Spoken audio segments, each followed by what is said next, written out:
우리가 영국 종교개혁을 지금 공부하는데요. 오늘은 우리가 헨리 8세에 관한 이야기를 하도록 하겠습니다. 헨리 8세를 우리가 이렇게 말합니다. 헨리시안 리포메이션 이렇게 영어로는 이렇게 되어 있습니다.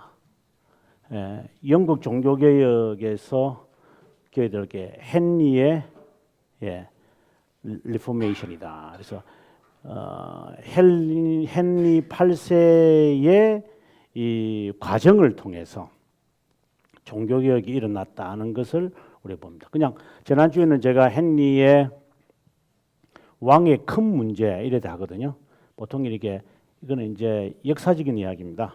왕의 큰 문제, 이건 이혼의 문제죠. 이혼의 문제를 두고 이제 헨리는 하나하나 그냥 갑작스럽게 나 그 로만 카톨릭부터 나온다 이래 된 게 아니라 하나하나 이 사람은 하나하나를 체계적으로 딱 내려갑니다. 그 체계를 통해서 마침내 1536년에 딱 이렇게 결렬을 하게 되어지는데 그 결렬되어지는 그 과정을 오늘 우리가 이렇게 어떻게 이루어지는가를 좀 봤으면 좋겠습니다. 그래서 헨리의 종교개혁 이렇게 보통 보죠. 그래서 우리가 보통 책에서는 잘 그런 말이 없는데 헨리가 어떻게 해서 이것을 주도해 가느냐를 우리가 한번 봤으면 좋겠습니다. 먼저 553페이지에 보면 헨리의 그 10대 때 헨리 8세의 모습을 사진으로 해놨습니다. 근데 나중에 이제 이 친구 죽을 때 563페이지, 10페이지 지나가면은 40대의 헨리를 볼 수 있잖아요. 그죠? 40대 헨리. 그 다음에 이제 좀 더 내려가서 저 570페이지 보면은 이제 40년대, 그러니까 이 친구가 1497년에 태어났으니까 한 50대기 바로 직전, 이제 그때의 모습이죠. 그리고 이제 마지막 그가 죽을 때 모습이 저 뒤에 보면 이제 나오는데, 여기 이제 586페이지 보면 완전히 그 죽기 전에 헨리 8세의 모습. 우리가 상상이 안 되죠. 그죠? 10대 때 헨리의 모습하고 50대 때 헨리의 모습을 오늘 제가 조금 늦게 제가 늦게 온 건 아니지만 이제 제 갑자기 어느 이제 제자가 이제 문자로 온 거예요. 목사님, 울산에 오신다고 오시면 연락 주세요. 이러놨더라고. 근데 울산은 작년에 갔다고 이러니까 그래요. 이러면서 이제 이야기를 하는데 그 애가 지금 나이가 53살이거든요. 53살이에요. 근데 저는 그 애라고 말할 수밖에 없죠. 왜냐면 33년 전에 그 애는 중학교 3학년이었으니까. 근데 그 애가 지금 커서 이제는 이제 50대 중반이 돼요. 그래서 이제 나는 내 사진을 보내줬어요. 나는 이렇게 변했다 이러니까 지는 사진을 안 보내. 그 왜 그래요? 이제 그 사람이 사진을 안 보내더라고. 사진을 보냈는데 뒷모습만 딱 보내버리고. 나를 위해서요? 그래 참 세월이 그래. 오늘 집사람하고 이야기하면서 이야 중학교 3학년 때 애가 이제 지금은 33년이 지나니까 이제 50대가 돼가지고 이제 지가 낳은 애가 이제 20대라니까 할 말이 없더라고. 그래서 내가 그래 반갑다 이러니까 기억이 나요 이래서 기억나니까 다행이다 내 그래서 그랬는데 여기 보니까 10대 이 모습인데 그 10대가 생각이 나네요. 그 10대 때 그 애의 모습이 지금 나중에 이 사람이 죽을 때 모습하고는 너무나도 대조적이구나라는 생각을 해봅니다. 헨리 8세가 여기 보면 태어난 걸 보시면은 세 주절에 보면은 1491년에 태어났고 47년에 이제 죽었다 이렇게 되어 있거든요. 그러면 이제 그의 나이가 아마 여기서 9를 더해야 되니까 그죠? 예, 56세, 7세 요래 죽었으니까 아직 어린 나이에 죽죠. 이제 나중에 이 친구가 많은 병 때문에 죽어요. 많은 병에 하도 죄를 많이 지으니까 이제 이제 일찍 죽게 됩니다. 넘어가서 554페이지에 지금 그의 생애가 어떻느냐 하는데 뭐 자세하게 볼 필요는 없고 장미전쟁이라는 단어를 한번 생각해 보면 좋겠습니다. 장미전쟁으로 영국이 분열되어 있다가 하나가 되어지는 계기가 되어진 게 장미전쟁입니다. 그게 1453년에 끝났으니까 이 친구가 태어나는 게 91년에 태어났고 그러니까 자기 아버지가 이제 정치하는 때에 이런 전쟁이 일은 거죠. 예. 백년 전쟁 그다음에 뒤에서 장미 전쟁이 또 일어납니다. 그다음 페이지 보시면 이제 장미 전쟁이라는 것이 있습니다. 555페이지 바로 오른쪽에 보시면 장미 전쟁이 이제 일어난다라고 봅니다. 일어나게 되는 게 1455년에 일어나서 한 30년 정도 되게 장미 전쟁도 한 30년 다 하거든요. 그 30년 전쟁을 통해서 이제 영국이란 나라는 이제 탄탄하게 되어지는데 그것을 한 사람이 누구냐? 바로 헨리 8세입니다. 그래서 우리 기억해야 됩니다. 그래서 헨리 8세가 아들을 보려고 이렇게 노력했던 이유가 이제 분열되어진 것을 하나로 만들었고 하나로 만든 것을 유지하려니까 그 남자가 든든해야 한다라고 하는 것에 이 사람이 집착되어 있는 거죠. 항상 그렇잖아요. 왕권이 강화가 되려면 이 튼튼한 아들이 있어야 돼요. 그렇지 않으면 안 되거든요. 이제 그런 생각에서 그가 이제 더욱더 지금 6명의 아내를 갈아치우지 않았나 이렇게 봅니다.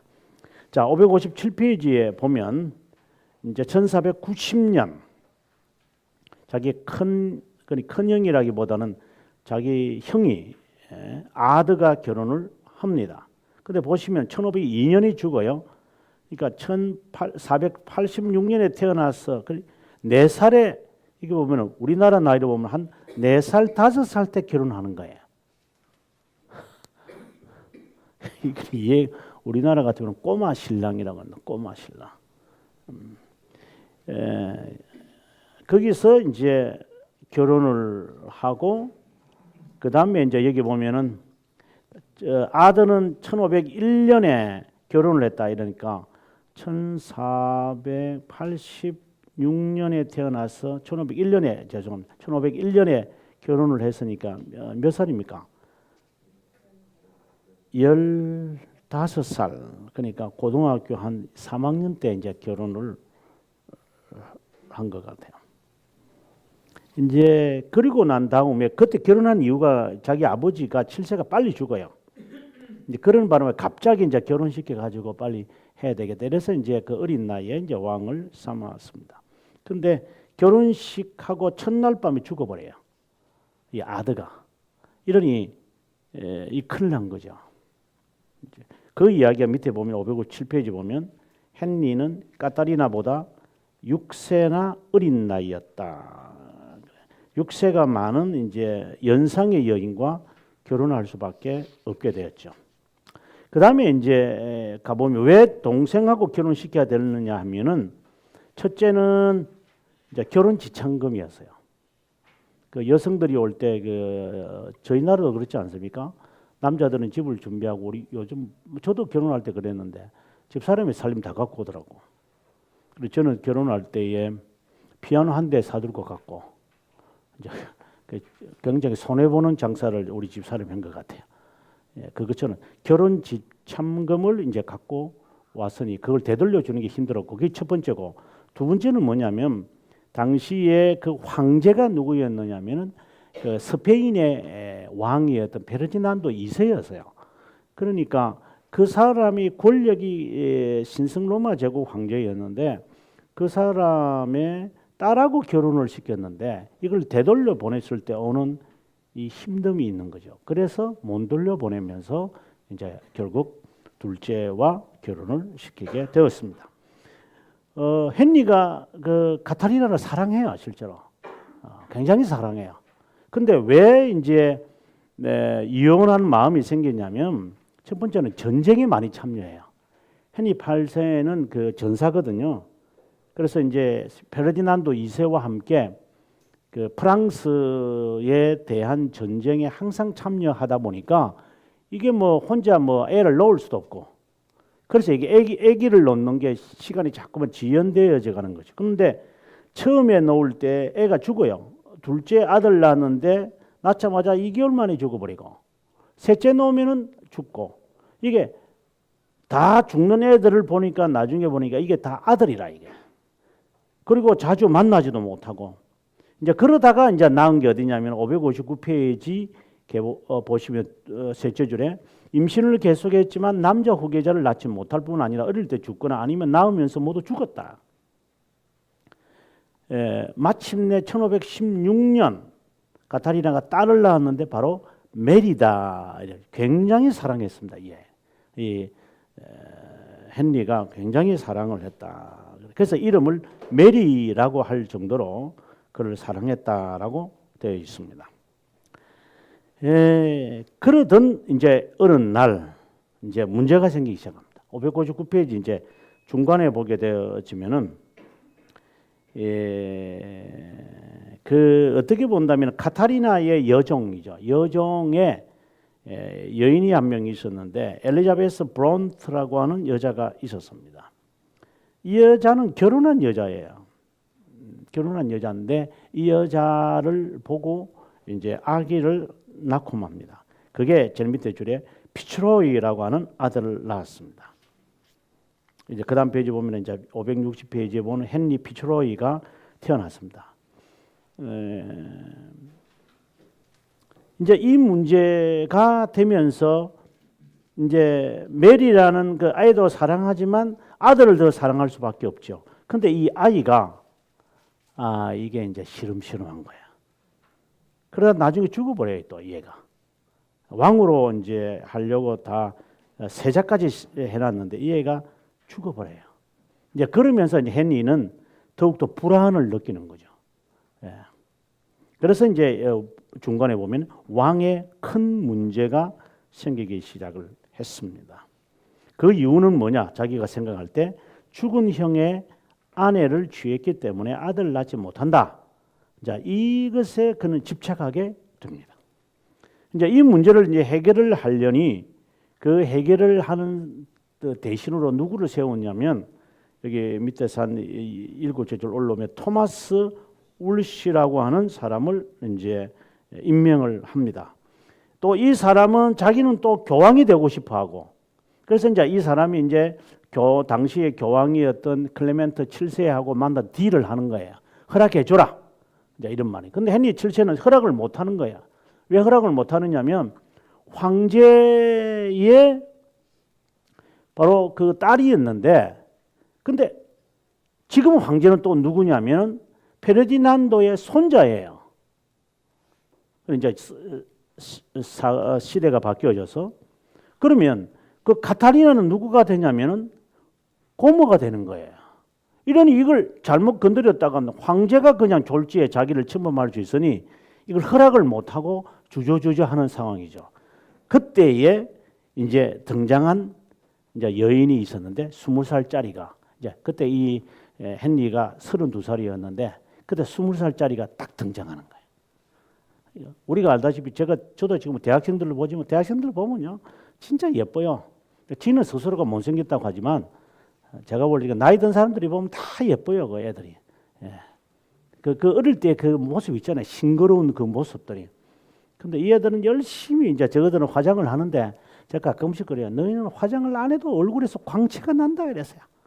더 광채를 내고 싶어서 막 이렇게 펜트칠을 하는데 그러다면 그럴수록 이게 이제 없어지는데 그래서 어쨌든 뭐 애들 보면 막 제갈제갈하는 거 보면 학교 이런 한번 와보십시오. 보면 막 제갈제갈 재밌습니다. 요 꼬마들이 이 아이들이 나중 커서 다 또 뭐가 되겠다 싶은 생각이 들면 막 제갈제갈하고 까불고 장난치고 뭐 그냥 쳐다봐도 그냥 기분 좋은 것 같아. 시간 다 가는 것 같아. 그냥 그런 기분이 있는데 이 32살 난 이 왕이 걱정이 많고 이혼해야 되겠고 자기 아내는 지금 이제 30대 후반이고 이제 이래 되니까 이게 마음이 또 아들도 죽어버리고 이게 이제 마음이 바뀌면서 이제 더욱더 이혼해야 되겠다는 생각을 갖게 되는 거죠. 562페이지 갑니다. 이제 이 단계를 그가 하나씩 밟습니다. 어떻게 밟느냐? 첫째, 562페이지 보면 첫 번째, 1529년에 1차 종교개혁의회라고 하는 것을 시작을 해서 밑줄을 그었습니다. 종교 문제는 영국 왕이 해결한다. 이렇게 이제 의회에서 결정을 해버렸어요. 두 번째, 영국에서 일어나는 일은 영국에서 해결해야 한다. 이거는 이제 하고 그 다음에 세 번째, 왕의 허락 없이 종교 집회나 교회 법규를 제정할 수 없다. 이게 바로 영국 왕의 지상권을 향한 첫 단추가 채워집니다. 네 번째 보시면 이제 울씨를 이제 내쳤으니까 그것을 대신해야 될 하나의 어떻게 보면 법무사가 필요한 거죠. 그 사람으로 누구를 데려오느냐면 밑에 세 줄에 보면 토마스 크롬웰이라고 하는 사람을 이제 자기의 오른편으로 내세웁니다. 이제 어떻게 보면은 이 사람과 그다음 페이지에 이제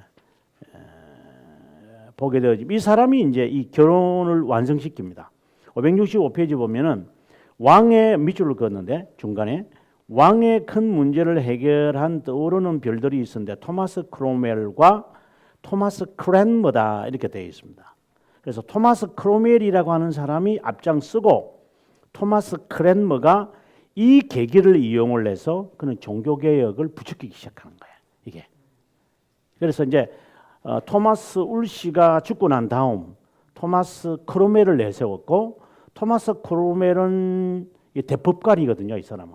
그러니까 법적인 문제를 해결하고 종교적인 문제를 해결하기 위해서 토마스 크롬웰을 갖다 붙인 거야. 이 두 명의 토마스가 이제 영국 종교개혁을 주도하는 거죠.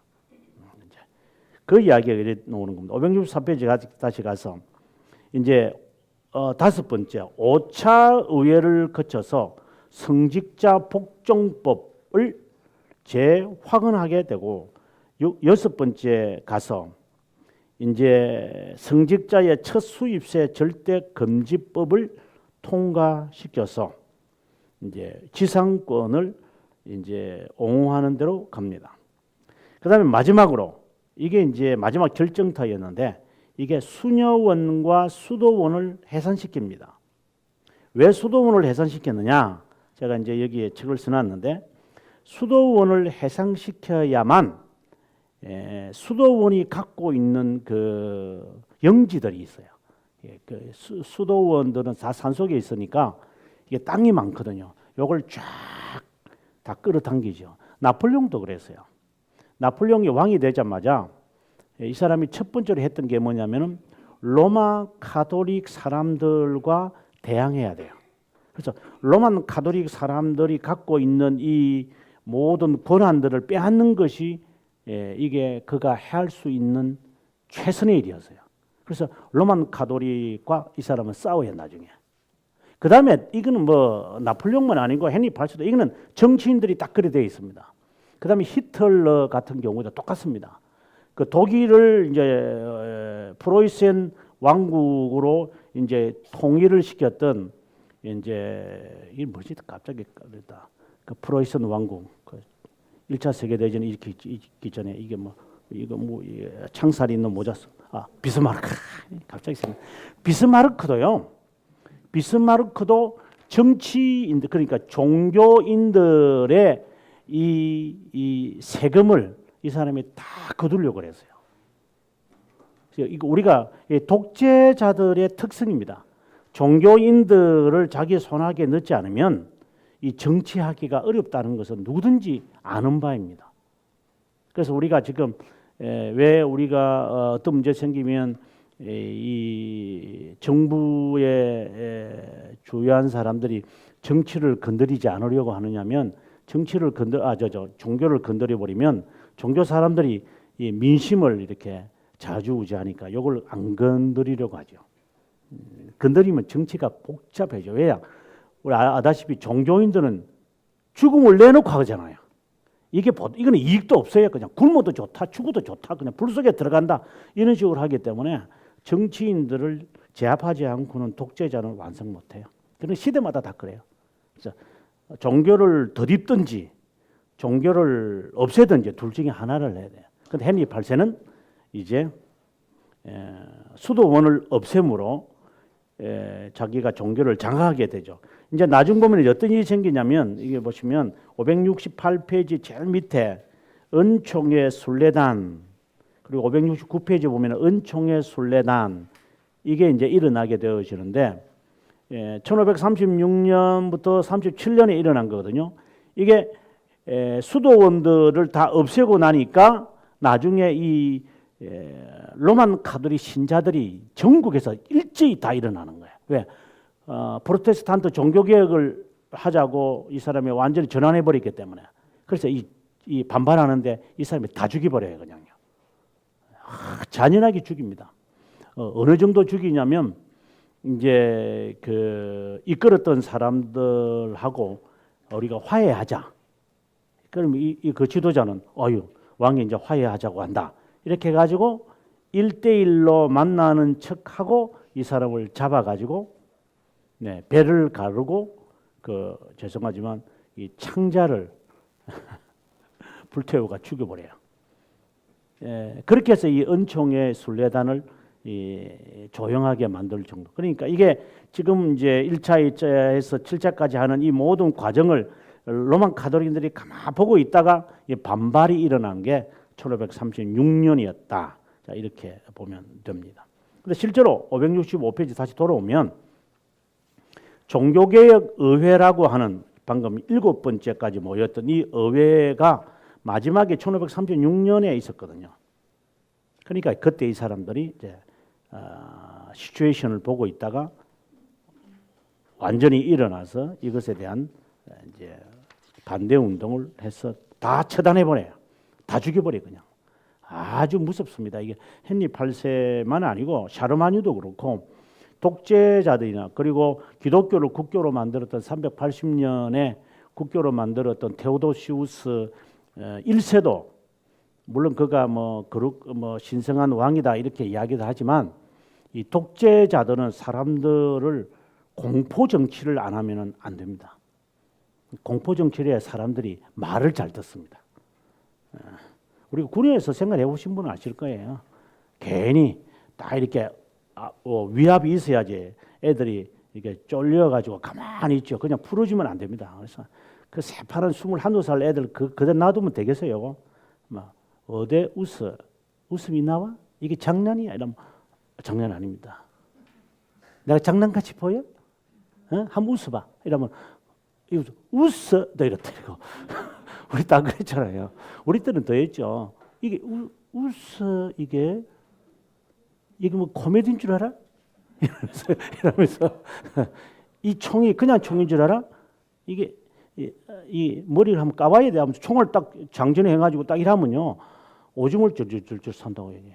애들 뭘 안 와요 이게. 이 총이 너 박히면 들어간 때는 바늘구멍이 나올 때는 어떤 구멍인 줄 알아? 이러면 애들이 그 얼굴 새노래가 가만히 좀 한번 웃어봐 하면 아닙니다. 이제 정신 차려. 예.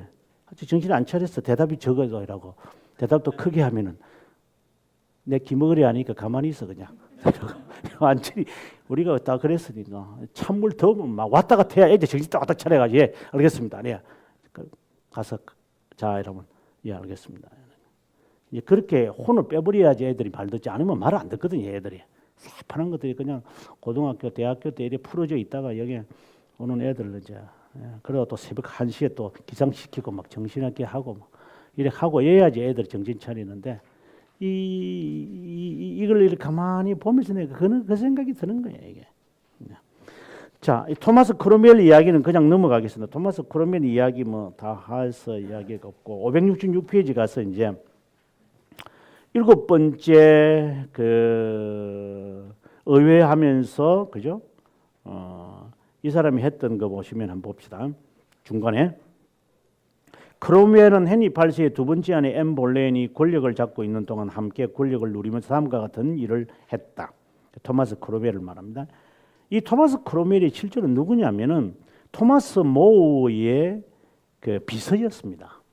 토마스 모우를 죽이는데 토마스 크롬웰이 제일 앞장섭니다. 토마스 모우가 이제 헨리 8세의 결혼을 반대하잖아요, 이 친구예요. 그래서 이 토마스 모우를 토마스 크롬웰이 죽도록, 그래 거짓 정의를 세워가지고 이제 죽이도록 만듭니다. 그 당분간 이때는 다 보면 다 토마스 같아요, 보세요, 그죠? 계속 토마스잖아요. 토마스 월시, 토마스 크롬웰, 토마스 크랜머, 토마스 이 다 토마스 같아요. 토마스 이라면 이제 영국 이름이라고 생각하시면 될 것 같아요. 첫째, 수도원을 해산하고 왕의 수장권을 확립한다. 둘째, 수녀원들의 해산으로 말미암아 들어오는 수입을 취급하는 자들을 확립한다. 감시자들과 감정인을 두어 세금을 효과 있게 한다. 북부 영국, 웨일즈, 아일랜드 등으로 왕권을 확립하여 확대하여 왕국으로 병합시킨다. 이제 나중에 1707년이 돼서 이게 이루어지는데 어쨌든 그 시작을 한다는 겁니다. 다섯 번째, 인쇄기와 같은 신발명품을 사용하여 영국사를 이끌도록 한다. 이런 이제 일을 하게 되어졌습니다. 그 다음에 이제 제일 밑에 줄에 보면 1534년 아직 이제 그 7번의 종교개혁 그 의회가 있지만 34년에 보면 헨리 8세는 새로운 반성직적 정책을 세우기 위해 친구며 토마스 크롬웰을 존경하는 직책 캔터베리 대감독으로 임명을 한다. 이런 면에서 크랜머는 크롬웰과 같았다. 그래서 크롬웰은 대법관으로 그리고 대추기경 그러니까 지도자로서는 종교 지도자로서는 토마스 크랜머 이 두 사람을 내세워서 이혼을 완성시킨다 이렇게 봅니다.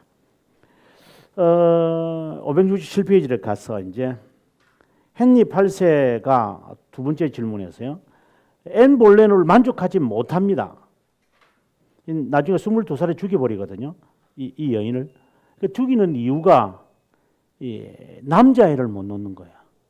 자기는 이 남자애를 낳는다는 것으로 해서 이혼도 하고 종교개혁을 시도했는데 이게 애가 안 놓는 거예요. 그럼 이걸 이제 어떻게 이걸 해결해야 돼요? 그래서 불륜을 이제 죄를 떠먹이죠. 왜냐하면 이 앤 볼레인이 자기 그 악사하고 좀 친해서요. 그리고 자기 오빠하고 좀 친했고. 근데 이 왕족들을 보면 근친상간을 많이 하거든요. 예, 그것을 이제 이 토마스 크롬웰이 파악을 해가지고 그 죄로 물어서 이 여자를 이제 목을 쳐서 죽여버리죠. 근데 이런 모든 일을 누가 하느냐? 토마스 크롬웰이에요. 딱 이 청소를 잘하는 거야. 딱 깨끗하게 청소합니다, 이 사람. 청소 잘하는 사람이 굉장히 고맙잖아요. 과거에 그 영화 제목도 Eraser라는 영화가 있었잖아요. 스왈츠네거가 Eraser로 나와가지고 사건 확실하게 쫙 닦아가 딱 없애고 Eraser는 이제 그런 역할을 이 토마스 크롬웰이 했다고 보면 되겠습니다. 다음 페이지 이제 넘어가서 이제 그 여성을 없애고 난 다음에 이제 이게 보면 넘어가지 말고 나중에 나오겠지만 중간에 계속해서 보면 그 앤 볼레인의 여종이 또 있어요. 이게 다 여종하고 스캔들을 해요. 이번에 그 누구야 그 신성일 씨가 이제 죽었잖아요. 며칠 전에 신성일 씨가 그러대요. 우리가 나이 어리신 분들은 모르지만 우리 시대에 이 신성일은 정말 최고 뭐 한국의 알랑들렁이다 뭐 이렇게 할 정도로 그런 사람이었어요. 이 사람이 바람기가 많다 이렇게 이야기를 하는데 이 신성일 씨가 이런 말을 한 거 기억이 나요. 내가 바람기가 있겠냐? 어디든지 다 나를 보는데 그때는 이 서울에 이게 호텔도 별로 없었어요. 근데 어디를 가면 다 드러난다는 거예요. 그때는 뭐 이 안경 쓰고 사는 것도 아니고 택시도 별로 없고 그런 세상에 신성일이 딱 뜨면 막 아줌마 부대가 쫙 들어서는데 어디다가 내가 가가지고 바람을 피우겠냐. 자, 이런 이제 변명 아닌 변명을 이제 했습니다만은, 예, 이게 이 스캔들을 할 수밖에 없는 거. 그 시종하고 스캔들을 하는 거 다 다르죠. 그래서 엠 볼렌의 시종이 누구냐? 제인 시모예요. 그래서 제인 시모하고 또 이제 예, 아기를 낳아버렸죠. 근데 그 여자가 또 죽어버리는 또. 그러니까 이건 자연사로 죽어버리죠. 그러니까 이제 네 번째 아내가 필요한 거야. 그래서 나온 게 이제 568페이지 보면 네 번째 아내를 맞이해야 되는데, 자, 이 네 번째 아내가 이제 해결을 위해서 어떻게 하냐면 두 번째 패러그래프 한번 보십시오. 미술에 관심을 가지고 있었는데 예술가들은 프랑스 밀라노로 보내어 가능한 신부를 찾아보라고 했다. 그 가운데 밀라노의 공작 부인이며 신성로마 제국의 까를 5세의 진녀인 크리스티나를 찾았다. 그녀는 헨리 8세와의 결혼을 마다하지 않았다. 또 헨리 8세는 프랑스 왕의 사촌이며 미망인인 기저 가문의 마리아에 관심을 가졌다. 그런데 마리아는 헨리 8세의 조카인 스코틀랜드의 제임 5세와 결혼하므로 프랑스와 스코틀랜드 간의 연맹을 원했다. 자, 이렇게 되면 헨리 8세는 북쪽에 골칫 덩어리가 생겼습니다. 나중에 여기에서 스코틀랜드 여왕 메리가 이제 나중에 이제 나오게 된다. 그 다음에 이제 여자는 하나밖에 없는 거예요. 여기 보면은 넷째 줄 내려가면 마침내 크롬웰은 프로테스탄트 클리퍼의 공작 두 딸 안나와 아멜리아 중에 안나를 택했다. 홀바인은 여기 이제 화가를 말하거든요. 홀바인은 클리퍼로 가서 그녀의 초상화를 그렸다. 그림을 본 헨리는 사랑에 빠지고 말았다. 너무 예쁘니까. 여기 사진 보면 좀 그래도 좀 예쁘게 생겼잖아요. 그래서 이제 결혼하자 하고 1539년에 결혼하기로 하고 이제 마침내 이제 결혼하고 이 여성을 데리고 왔습니다. 그다음 페이지 가겠습니다. 570페이지.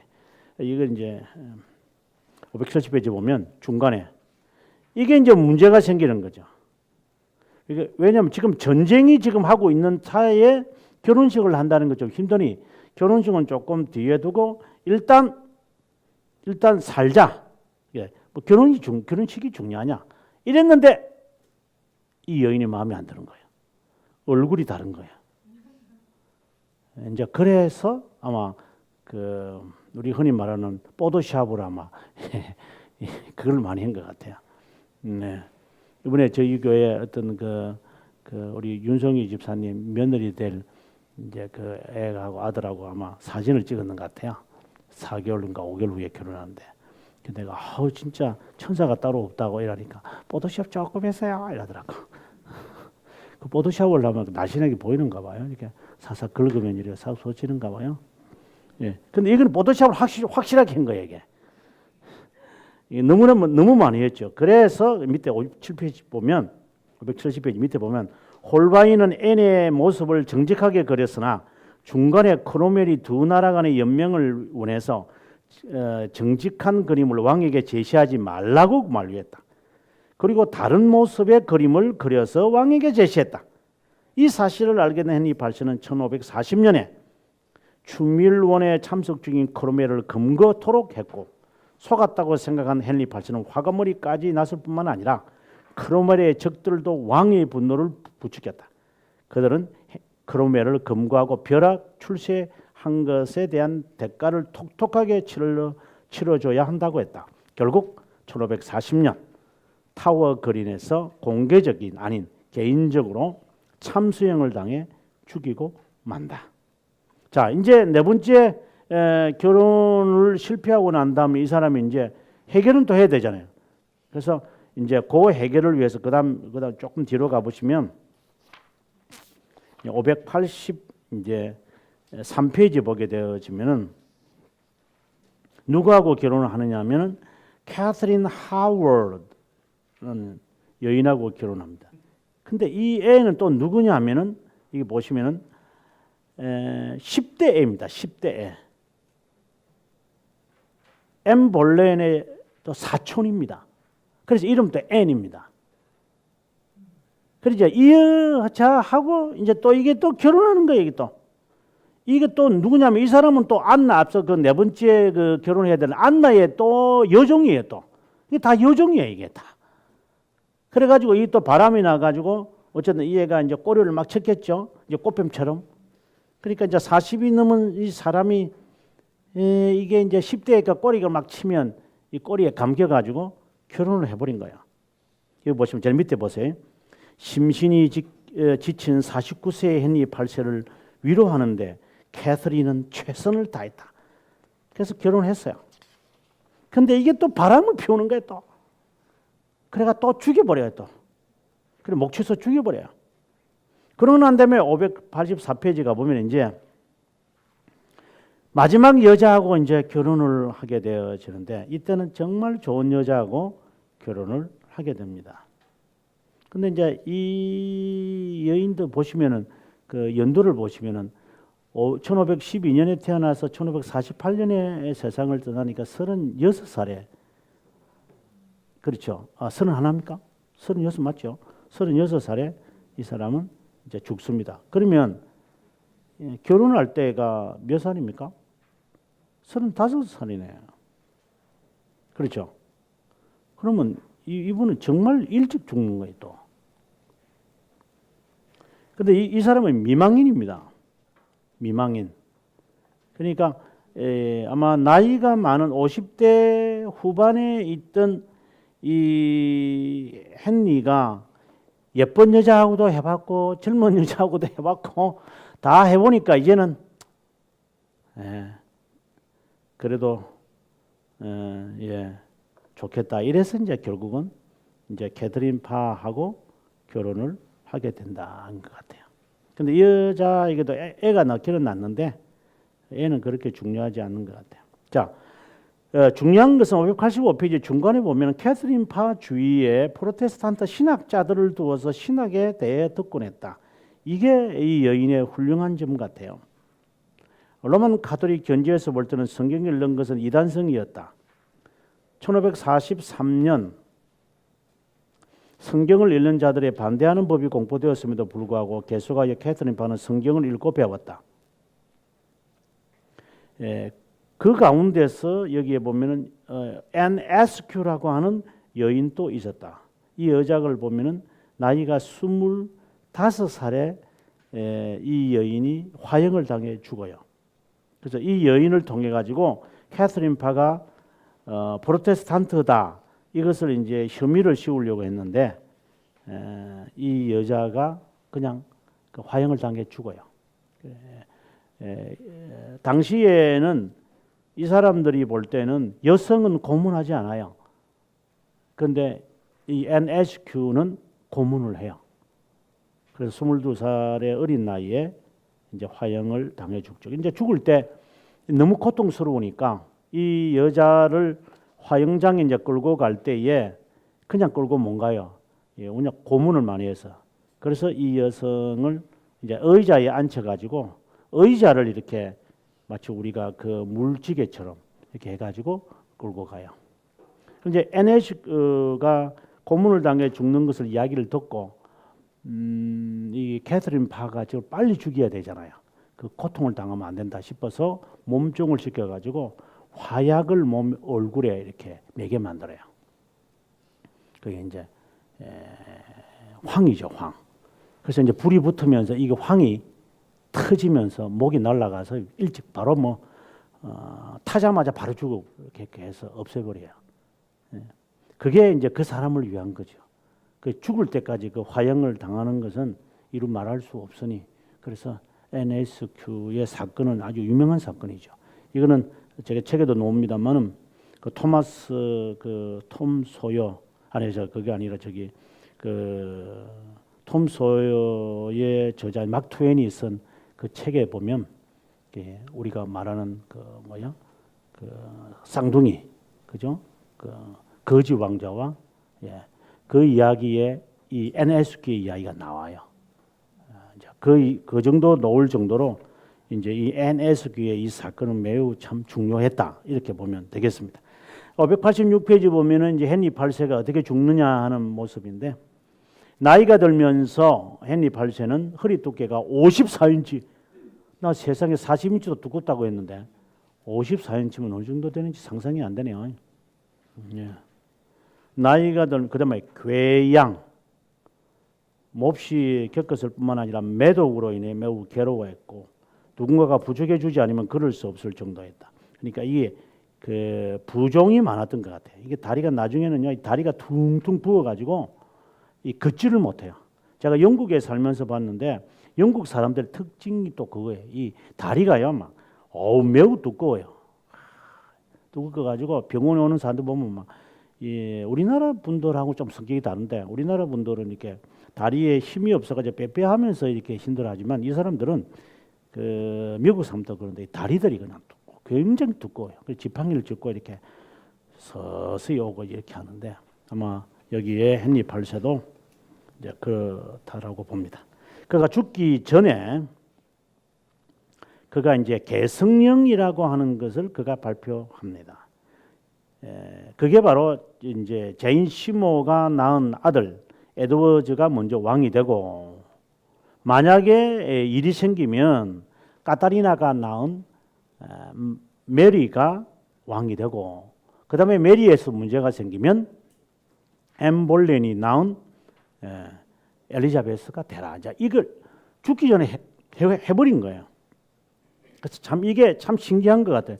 이게 역사의 아이러니컬한 것 같아요. 일도 일어나기 전에 이 사람이 그렇게 했다는 것 때문에 결혼하지 아니하는 여자가 처음으로 왕이 된 거죠. 메리가. 그전에는 결혼하는 사람이 될 수밖에 없었는데 이 계승령을 그가 말하고 죽어버린 바람에 아마 그런 거 생각했던 것 같아요. 엘리자베스가 아니라 에드워즈 6세가 굉장히 몸이 안 좋았어요.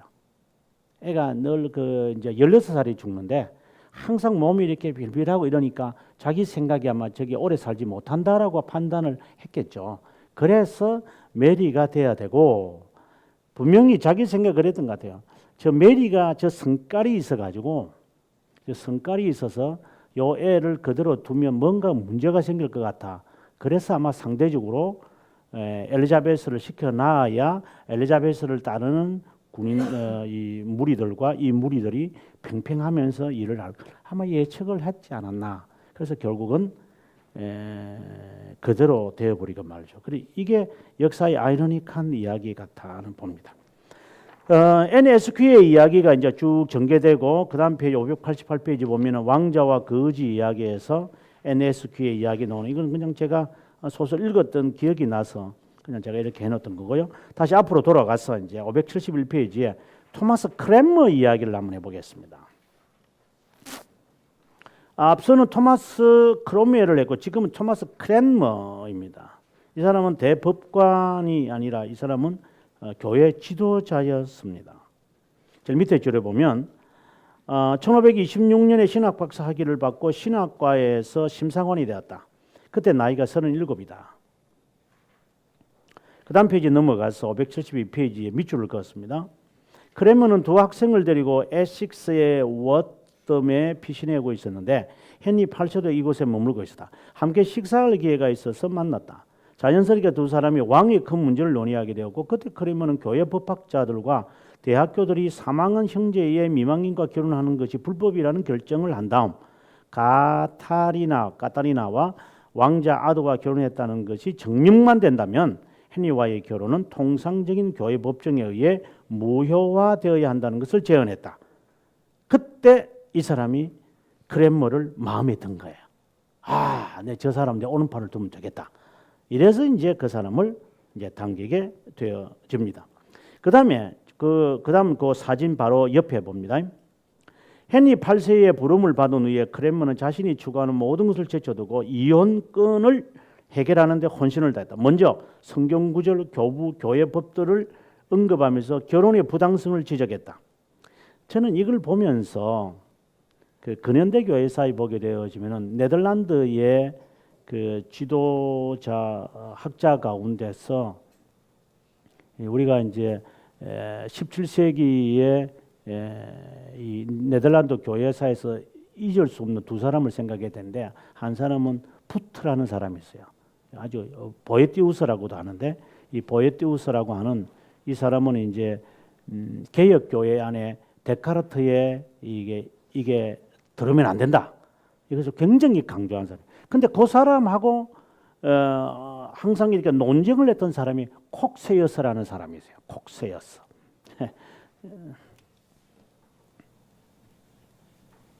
콕세여스라는 사람이 있었는데 이 사람이 이제 무엇을 이 사람은 성경신학자예요. 성경신학자. 개혁신학자로서 성경신학자는 진짜 드뭅니다. 교회사에서 개혁신학을 하는 사람들은 개혁신학자로 성경신학자는 거의 찾을 수 없습니다. 지금 저희 학교에 성경신학을 하는 분들을 보면 개혁신학을 해가지고 박사학위 받고는 못 옵니다. 안 줍니다. 외국에서. 어디서 성경신학을 개혁신학적으로 해가지고 받아와요? 영국에서 받아왔다 하면 일단 고개를 딱 돌려야 돼. 분명히 저 논문 한번 검사해봐야 한다. 이렇게 돼야 되고, 이제 미국에서 받았다면은, 그래, 미국 어디서 받았냐? 또 물어봐야 돼요. 그래가지고 미국에서 이제 딱, 미국에서 개혁신학의 입장에서 학위를 받을 만한 학교는요, 하나 내지 두 개밖에 없어요. 골든 카널에서는 알다시피 보스턴이 있는 골든 카널에서는 안 줘요. 그 박사학위 없어요. 웨스트민스터가 하나 있어요. 웨스트민스터에서 박사학위를 받든지 아니면 트리니티에서 박사를 받든지 둘 중에 하나예요. 칼빈은 안 주니까 성경신학을. 그리고 우리 학교를 보면 이제 트리니티 출신들이 이제 구약신학자들이 와서 하는 것이 그 때문인 거예요. 그래서 딱 이 개혁신학을 공부를 해서 성경신학을 한다. 정말 드뭅니다. 신약은 더 어렵습니다. 신약은 아마 받기는 거의 불가능합니다. 지금 저희 학교에 있는 신약 하신 분들이 딱 조사를 해보면 참 재미있을 거예요. 그냥 우리들 그냥 듣고 가지만 상당한 문제들이 있을 거예요. 그래서 이 개혁 신학은 성경 신학을 하기가 너무나도 어려워요, 이게. 근데 이 사람이 이제 최초의 어떻게 보면 성경 신학자예요. 근데 이 사람이 주장한 것이 있는데 이게 이제 proof text라는 거 이게 아니지. 텍스트 프리핑이라고 하는 게 테스팅 프루프라고 하는 요 주장을 해. 이게 이제 제가 이제 번역을 한 건데 본문적 정명이다. 뭐 또는 이제 정명적 본문이다. 뭐 이렇게 해석이 되는데 그 내용이 뭐냐면 지금 이거 똑같은 이야기야. 자기가 하나의 주제를 딱 생각하면 성경 본문을 통하여 자신의 생각을 증명해 내는 것을 이 테스팅 프루프라고 해요. 지금 이거하고 똑같이요. 지금 이제 한국 교회에서나 목사님들이 주제 설교하지 말라는 게 바로 그런 거죠. 자기가 하나 생각을 딱 하면 거기에 맞는 성경 구절들을 쫙 만들어내 이게. 그게 보통 이제 보면은 뭐 상단 심리학으로 박사학위를 받고 뭐 또 어떤 사람들은 뭐 여러 가지로 이렇게 리더십으로 받고 이렇게 하는데 그래가 성경 구절을 막 인용을 하는데 성경 구절하고 그 사람 그 본문에 있는 의미와 이 사람들이 사용하는 구절하고 의미가 같은지 그렇지 않아요. 그게 바로 뭐냐면 지금 크렘머가 사용했던 방법이고 콕세여스가 사용한 거죠. 그래서 부터라고 하는 사람이 이것을 굉장히 싫어해요. 너 그렇게 하지 마. 자, 이런 이야기를 하게 되어지는데 아무튼 이 자세는 저는 옳다고 보지는 않습니다. 그래서 본문 설교라고 하는 본문 강해라고도 하는데 그렇게 하라라고 하는 것이 우리가 개혁 신학자들이 하는 거죠. 이렇게 하여 크렘머는 엠 볼렌에 붙인 위셔의 백작으로부터 신임을 받게 되고 그 다음에 대부재직으로 임명되고 나중에 이제 추기경이 되어지는 탄탄대로죠. 쫙 올라갔다가 나중에 메리가 왕에 딱 되고 난 다음에 이 사람부터 죽여버립니다. 왜냐하면 이 사람이 이혼하는 데 앞장섰기 때문에. 그래서 이 사람이 이제 죽기 전에 그 불이 겁이 나거든요. 그래서 이 사람이 취소해요. 나 나 프로테스탄트 신앙 안 가졌다. 취소하고 난 다음에 이제 곰곰이 생각해 보니까 이게 말이 안 되는 거거든. 그리고 그 다음에 또 어떤 생각이 드냐면 자기를 풀어줄 줄 알고 자기를 살릴 줄 알았어요. 근데 화형을 안 시키지 너는 죽겠다, 죽여버리겠다 하니까 이 사람이 그러면 내가 바꾸지 이래가지고 이제 화형장에 가가지고 이 사람이 처리를 해버려요. 내가 그때 사인한 거 잘못됐다. 아이 사람이 조금 그렇네. 그러니까 이 사람이 이제 불타 죽어요. 제일 밑에 보면 이제 뭐 에드워드 6세가 세상을 떠날 때 임종을 지켜봤고, 그리고 그 밑에 보면은 레이디 제인 그레이 이제 이 여성 이야기는 나중에 하겠습니다. 9일 천하하는 사람인데 그거 할 때도 앞장섰고, 그 다음에 또 하는 게 있어요. 그 다음 페이지 보면 쭉 여기나 그거 안 나온가? 이 사람이 42개 조항을 통과시켜요. 42개 조항. 그게 수정이 되어 가지고 영국의 39개 항목의 신조가 만들어집니다. 574페이지에 보시면 그가 마지막에 화형당하는 바로 그 화형장에서 했던 설교입니다. 제가 번역을 다 했습니다. 그거 한번 읽어보시면 그의 심정을 그가 이제 알겠죠. 제일 마지막에 이제 이런 말이죠. 575페이지 보시면 밑에 이제 나는 내 양심에 가책되는 것에 이르렀다. 진리의 모순되게 쓴 글들이 있다. 내 마음으로 생각했던 진리의 모순되게 내 손으로 썼던 모든 것 포기하고 거부합니다. 제일 밑에 보면 내 손이 제일 먼저 벌을 받아야 할 겁니다. 내가 불탈 때, 그 다음 페이지, 내 손이 제일 먼저 불탈 겁니다. 나는 로마 교황을 거부합니다. 그는 그리스도의 적이고 적 그리스도고 거짓 교리를 가르칩니다. 한 인생이 이렇게 끝나는 것 같아요. 그래서 저는 이런 사람들의 생애를 이렇게 서면서 이렇게 늘 느끼는 게 뭐냐면, 야, 일장춘몽이구나 하는 생각이 듭니다. 네, 그래서 정말 우리가 제대로 서 있지 않으면 참 인생을 되돌릴 때 힘들겠구나 하는 생각이 든 것 같아요. 그 앞서도 잠깐 언급했지만 신성일 씨가 죽고 나니까 그 아내가 하는 말이 저승에 가서라도 순두부 같은 뭐 여자를 만나서 살았으면 좋겠다 이러는데, 이거 제 마음에 엄영란 씨 지옥에 갔을 거요. 네, 이런 말을 했어요. 순두부는 뭔 놈이 순두부요. 그냥 가서 뜨끈하게 지내다가 그냥 당신 오지 말라고 지금 외칠 건데 어쩔래요. 마음에 그런 생각이 들어요. 참, 정말 이 참 죽음이라는 것을 다시 한번, 그래 저희 때는 그 사람이 딱 뜨면요 여성들이요 다리에 중풍이 걸릴 정도로 따라다녀요. 최고의 미남이었으니까. 지금 젊은 세대는 잘 모르지만, 근데 그런 사람도 폐병으로 가는구나 하는 생각이 들어요. 아무쪼록 우리 열심히 바르게, 아까 우리 이 목사님 기도하실 때 그랬는데 바르게 좀 살다가 좀 가자 이랬는데